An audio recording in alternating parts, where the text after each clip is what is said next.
Hello student, welcome my YouTube channel learn and teach में आपका स्वागत है। आज हम इस वीडियो में डिस्कस करेंगे लेजर बीम मशीनिंग के बारे में कि ये क्या होता है, इसका यूज हम कहाँ करते हैं, इसका कंस्ट्रक्शन आखिर में कैसे बना होता है। अब फाइनली जानेंगे इसका हम क्या वर्किंग के बारे में, आखिर में ये काम कैसे करता है। स्टूडेंट अगर चैनल में नए आए हुए हैं तो चैनल को कल सब्सक्राइब, क्योंकि नए नए टॉपिक को हर दिन डिस्कस करते रहता हूँ डिप्लोमा लेवल के। तो चलिए स्टूडेंट सबसे पहले समझते हैं क्या कि लेजर बीम मशीनिंग क्या होता है। तो लेजर बीम कहने का मतलब है कि लेजर के प्रकाश के सहयोग से एक ऐसा प्रोसेस जिसके जरिए कोई भी मेटल को रिमूव कराना, कोई मेटल को कटिंग करना, उसे हम लोग लेजर बीम मशीनिंग प्रोसेस कहते हैं। ठीक है, यहाँ जैसे कि मैंने यहाँ पे एक्सप्लेनेशन था लिख के बताइए, जिसे शॉर्टकट में हम एलबीएम प्रोसेस भी कहते हैं, लेजर बीम मशीनिंग प्रोसेस को। ठीक है, जैसे कि सबसे पहले समझते हैं कि लेजर का फुल फॉर्म क्या होता है, मीन्स लेजर मतलब होता क्या है। यहाँ पे लिखी हुई क्या है, लेजर का मतलब कि light amplification bye simulated emission of radiation. ठीक है, नीचे के पॉइंट में लिखी हुई क्या है कि LBM is a non conventional machining manufacturing process. Means LBM एक तरह का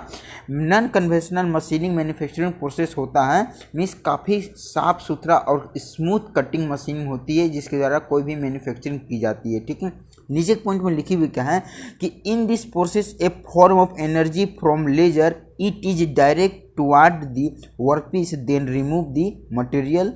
मीन्स कहने का मतलब है कि ये प्रोसेस के दौरान क्या एक ऐसा एनर्जी को फॉर्म किया जाता है, जो एनर्जी हमें कहाँ से मिलती है, लेजर से मिलती है। ये एनर्जी हमें लेजर से मिलती है और वो जो लेजर के जो एनर्जी होती है वो डायरेक्ट पड़ती है हमारे वर्कपीस के ऊपर, जिसके दौरान क्या होती है कि वर्कपीस धीरे धीरे हीट जनरेट करती है और वहाँ पे मेटल को यहाँ पे रिमूव करने लगती है। मीन्स कोई भी वर्कपीस या कोई भी मटेरियल वहाँ पे हीट होने के बाद वहाँ पे रिमूव होने लगती है। मीन्स एक तरह का कटिंग होने लगती है। और वहाँ पे हम जो भी यूज करते हैं लेजर बीम मशीनिंग प्रोसेस में, कौन सा मटेरियल को कटिंग करने के लिए यूज करते हैं, इसमें हम लोग कोई भी मटेरियल को कटिंग कर सकते हैं। कि मेटल को भी कटिंग किया जा सकता है, ब्रिटल मटेरियल को भी कटिंग किया जा सकता है, रबर मटेरियल को भी, और प्लास्टिक की जो मटेरियल उसे भी कटिंग किया जाता है। जैसे कि अगर यूजेस की हम बात करते हैं कि लेजर बीम मशीनिंग का किस जगह पे यूज किया है, किस लिए यूज किया जाता है, इसका यूज हम लोग कोई भी फैक्ट्री इंडस्ट्री में किया जाता है जहाँ पे कोई भी मेटल का या कोई भी रबर की मटेरियल को वहाँ पे कोई प्रोडक्ट के रूप में बनाए जाते हैं, क्योंकि ये काफ़ी स्मूथ कटिंग होती है जिसके कारण लेजर बीम मशीनिंग का वहाँ पे यूज किया जाता है और काफ़ी एक्यूरेसी के साथ ये यहाँ पे मटेरियल को कटिंग करता है। ठीक है, जैसे कि यहाँ पे लिखी हुई क्या कि यूजेस के तौर पर it is use for metallic और non metallic material removing. Means एक तरह का मेटेलिक और नॉन मेटेलिक, इसे दोनों हम लोग इससे कटिंग किया जा सकता है और काफ़ी स्मूथ इससे कटिंग होती है लेजर बीम मशीनिंग प्रोसेस के जरिए। ठीक है, समझते हैं इसका कंस्ट्रक्शन के बारे में, आखिर में एलबीएम किस तरह से बना होता है, मीन्स लेजर बीम मशीनिंग किस तरह से बना होता है, कौन कौन से पार्ट और कंपोनेंट के नाम होते हैं। तो देखिए सबसे पहले क्या होती है, जो आपके सामने ये सिलेंडर आकार की जो नज़र आ रही है, इसे एक तरह का हम लोग इंसुलेटेड कवर कहते हैं, जो पूरी सिस्टम के ऊपर लगी होती है। तो इसे हम लोग इसे एक तरह का इंसुलेटेड कवर कहा जाता है। ये हमारा इंसुलेटेड कवर है। ये अब इसके अंदर जो सिस्टम लगी होती है मेन, इस पे बेस हमारा लेजर बीम मशीनिंग वर्क करता है। ठीक है, जैसे कि सबसे पहले क्या होती है, ये जो नज़र आ रही है ब्लू रंग की, इसे हम लोग क्या कहते हैं, एक तरह का हम लोग लेजर क्रिस्टल कहते हैं, जिसे एक तरह का रूबी क्रिस्टल भी कह सकते हैं। ठीक है, तो ये हम लोग लेजर क्रिस्टल है। अब क्या होती है, जो हमारा लेजर क्रिस्टल है इसके ऊपर जो लिपटी हुई है, इससे हम लोग फ्लैश लैम्प कहा जाता है। ठीक है, तो ये हमारा क्या है, फ्लैश लैम्प। और ये जो लेजर क्रिस्टल होती है ये क्या काम करती है, यहाँ पे लेजर बीम को क्रिएट करने में ये हमारा लेजर क्रिस्टल वर्क करती है। ठीक है, और यहाँ पे जो फ्लैश लैम्प है ये यहाँ पे काम करती है, जो हमारा लेजर क्रिस्टल है इसके ऊपर जो लिपटी होती है, और ये काम करती है सोर्स ऑफ लाइट को यहाँ पे प्रोड्यूस करती है, और हमारा रूबी क्रिस्टल मीन्स जो लेजर क्रिस्टल है उसे यहाँ पे देती है, तभी जाके हमारा यहाँ पे लेजर जो क्रिस्टल है यहाँ पे लेजर बीम को क्रिएट करता है। ठीक है, तो ये काम करती है, मीन्स सोर्स ऑफ लाइट को यहाँ पे क्रिएट करने में काम करती है। और इसके साथ जो हमारी नज़र आ रही है,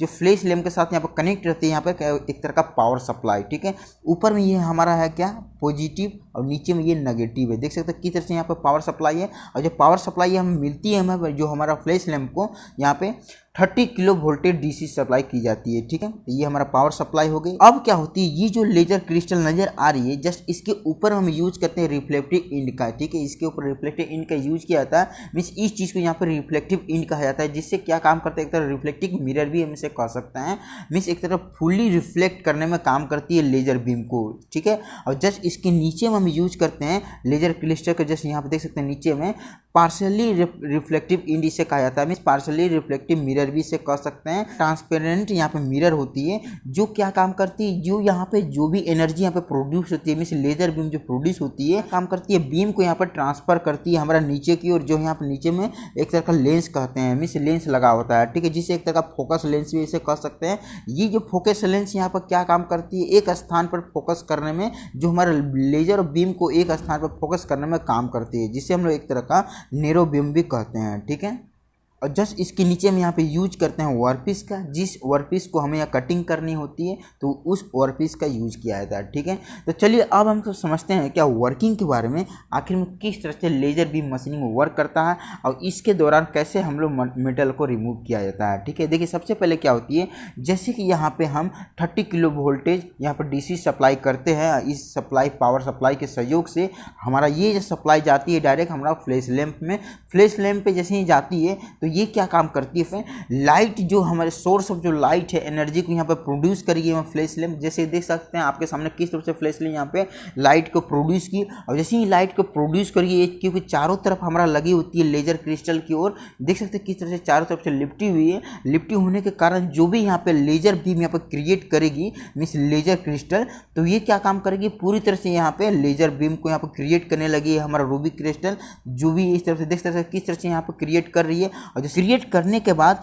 हमारे जैसे कि ऊपर में जो लगी हुई है रिफ्लेक्टिव इन, तो अगर इसमें जो लाइट है जो हमारा जो बीम है जो लेजर बीम है अगर ऊपर की ओर जाने खोजेगी तो ये रिफ्लेक्ट होकर वापस हमारा ये सबसे लेजर क्रिस्टल में आ जाएगी, ठीक है। और नीचे हमारा एक तरह का ट्रांसपेरेंट यहाँ पर लगी होती है हमारा रिफ्लेक्टिव इन, तो ये क्या काम करती है यहाँ पर पार्सली होती है मीन्स एक तरफ पास हो जाती है, यहाँ पर जो भी यहाँ पे लेजर बीम में नीचे की ओर पास होगी, जैसे ही नीचे की ओर पास होगी क्योंकि यह क्रिएट हो रही है, क्रिएट जब होती है फ्लैश लैंप के सहयोग से, और यहाँ पे जब हमारा लेजर क्रिस्टल यहाँ पे क्रिएट करेगा लेजर बीम को, तो नीचे को पास होगी, नीचे को जैसे ही पास होगी तो नीचे हम यूज करते हैं एक तरह का लेंस का, जो आपस में ये क्या काम करेगी फोकस करने में काम करेगी, जो भी ऊपर से यहाँ पे जो रे पड़ रही है मीन्स जो बीम पड़ रही है उसे एक तरह का फोकस करेगी, और फोकस करने के बाद मीन्स एक तरह का उसे नेरो करेगी, मीन्स एक पोजीशन पे एक पॉइंट पे उसे एक तरह का उसे मिलाने की कोशिश करेगी, मीन्स केंद्रित करेगी एक पॉइंट पे, जैसे कि देख सकते हैं किस तरह से यहाँ पे पॉइंट पर केंद्रित कर दी। अब केंद्रित जैसे ही करेगी मीन्स नेरो बीम यहाँ पर क्रिएट करेगी, नेरो बीम क्रिएट करने के बाद हमारा वर्कपीस के ऊपर गिरेगी, और वर्कपीस के ऊपर यहाँ पे 105 किलोवाट पर सेंटीमीटर क्यूब के हिसाब से इसके ऊपर मारेगी, और धीरे धीरे हमारा वर्कपीस देख सकते हैं किस तरह से मेल्ट होने लगी, मीन्स एक तरह हीट होने लगी, जैसे ही हीट होगी तो हीट होने के बाद क्या होती है मेल्ट होने लगेगी, ठीक है, उसका वेपराइजेशन भी होने लगती है, ठीक है। जो वर्कपीस के ऊपर हमारा लेजर बीम जो पड़ती है इसे एक तरह का high frequency of monochromic light कहा जाता है, मीन्स एक तरह का इतनी फ्रिक्वेंसी के साथ ये आती है जो हमारा जो वर्कपीस है उसे एक तरह का मेल्ट कर देती है, ठीक है। तो इस तरह से वर्कपीस एक समय ऐसा आएगा कि हमारा वर्कपीस यहाँ पे दो भागों में कटिंग हो जाएगी, देख सकते हो किस तरह से कटिंग होंगे। तो इस तरह से लेजर बीम यहाँ पे मशीनिंग वर्क करता है, लेजर बीम के सहयोग से कोई भी वर्कपीस को कटिंग किया जाता है, चाहे मेटल की हो या फिर नॉन मेटल हो, मीन्स कंडक्टर हो या नॉन कंडक्टर हो, तो इस तरह से इसे हम लोग कटिंग कर सकते हैं कोई भी मेटल को या फिर रबर या प्लास्टिक को, ठीक है। मुझे आशा है कि अब लेजर बीम के मशीनिंग के बारे में बढ़िया तरीके से समझ चुके होंगे किस तरह से लेजर बीम मशीनिंग वर्क करता है। तो वीडियो देखने के थैंक यू, और चैनल में नए आए तो चैनल को कर ली सब्सक्राइब, हो सके तो वीडियो को कर दीजिए लाइक। धन्यवाद।